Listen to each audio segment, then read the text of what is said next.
You ask Tiger to calculate. This deals with finding the midpoint between 2 points.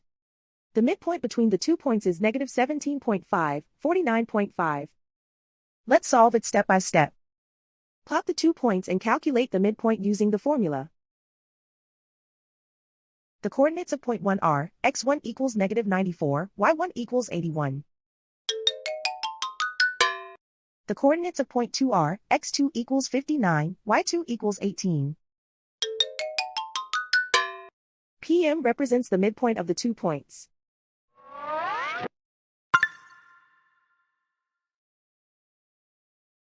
Use the x values in the midpoint formula to find the midpoints x.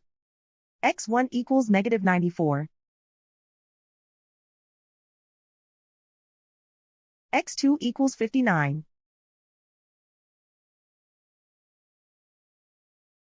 Simplify the arithmetic.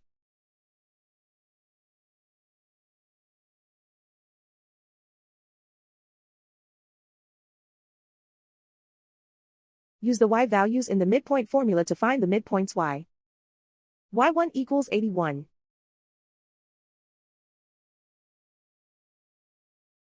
y2 equals 18.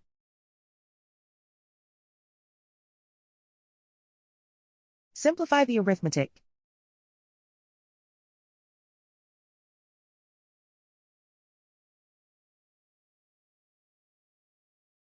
And so, the midpoint is negative 17.5, 49.5.